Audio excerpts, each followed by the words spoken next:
אחיי ואחיותיי, אזרחי ישראל, לפני שעה קלה יצאו ישראל וארצות הברית למערכה משותפת, מבצע שאגת הארי. מטרת המבצע, לשים קץ לאיום ממשטר האייתולות באיראן.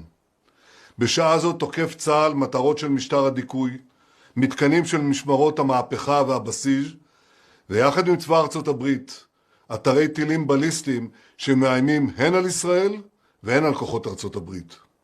מבצע זה יימשך ככל הדרוש. במשך 47 שנים קרא משטר הרשע באיראן מוות לישראל, מוות לאמריקה. הוא רמס את אזרחי ארצו. הוא הטיל מורא על עמי האזור. הוא פרס רשת טרור מסועפת בעולם כולו.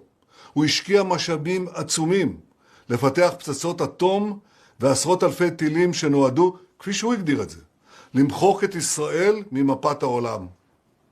הוא חימש גם את שלוחות הטרור סביבנו, בעזה, בלבנון, בסוריה, בעיראק, בתימן, ביהודה ושומרון. והוא הקיז את דמנו.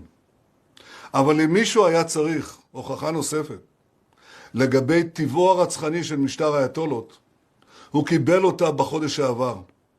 כי כולנו ראינו איך משטר האימים הזה בטהרן ביצע טבח המוני חסר תקדים באזרחי איראן עצמה. הוא רצח בדם קר אלפי ילדים, מבוגרים, זקנים. רבבות נאסרו, עונו, הושפלו. ולמה? רק בגלל שהם ביקשו לעצמם חיים של חירות וכבוד. במלחמת התקומה ובמבצע עם כלבי, חיילינו הגיבורים היכו שוק על ירך את משטר האייתולות ושלוחיו. אבל חיית הטרף הפצועה לא חדלה מניסיונותיה להשתקם למען אותה מטרה, כדי להשמיד אותנו. בחודשים האחרונים הרודנים באיראן זוממים לבנות מחדש את יכולות הגרעין והטילים שלהם, ולהטמין אותם מתחת לאדמה, ושם לא נוכל לפגוע בהם. אם לא נעצור אותם עכשיו, הם יהיו חסינים. ולשם כך, הנציגים שלהם במשא ומתן מנסים להרוויח זמן במשא ומתן עקר ושקרי עם ידידינו האמריקנים. אבל הרודנים באיראן טעו טעות מרה. כי ארצות הברית לא קונה את השקרים שלהם, ואנחנו לא נשב בחיבוק ידיים כשמרחף מעלינו צל ההשמדה. ולכן יצאנו כעת למבצע שאגת הארי, פעולה שהיא עוצמתית הרבה יותר ממבצע עם כלבי, שהיה מאוד עוצמתי.